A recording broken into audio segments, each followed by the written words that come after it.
So I think it's day 29 now. And again, another brilliant vocal day.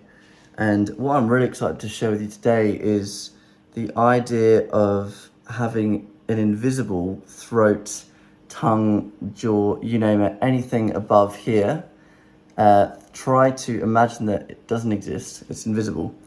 Now, again, I got this from Michael Trimble. I've been watching so many of his videos, and I've bought his book as well. And I've been learning so much, so I definitely recommend you check him out. So that's Michael Trimble. Now, the idea of having an invisible, just basically everything up here is not there, is because you don't want anything up here to be coming into play when you're going to sing. So if you go to do any note that's kind of in the pharynx, which is ideally everything that we sing, then anything that's grabbing on here is going to be stopping that sound from getting into the pharynx. So as I talked about yesterday, what you want to do is breathe kind of into your back, specifically kind of like your lower back. It's like this.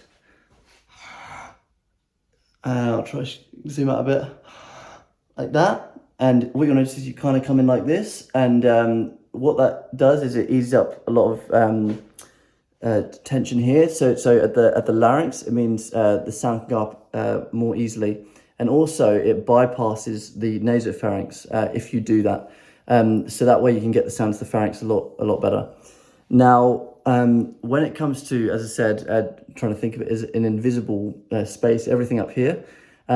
What you want to do is kind of stop your air when you're, getting it up there from your diaphragm, your lungs, etc.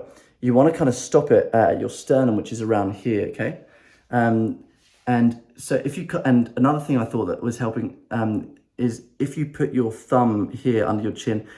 People do this to so they don't engage the swallowing muscles for the larynx, but I'm not doing it for that. I'm doing it so that I know that this doesn't have to move, basically. So just completely still, no pressure at all. You can two thumbs or whatever, two fingers, whatever. If you do that, just like one here, and then put the other hand around here, what you'll notice is where you go to sing, and as long as you do a good breath, of course, and then you go to sing, make sure that this doesn't move at all, because it really doesn't need to. And if you don't move it, and you're stopping the breath, you're imagining that the breath is kind of stopping here. So anything above this point should not be moving at all. And that means the sound can get into the pharynx a lot easier. So all of this stuff about, like modify the vowel when you go up, you don't actually have to do that because it kind of naturally happens. So let me give you an example. Na.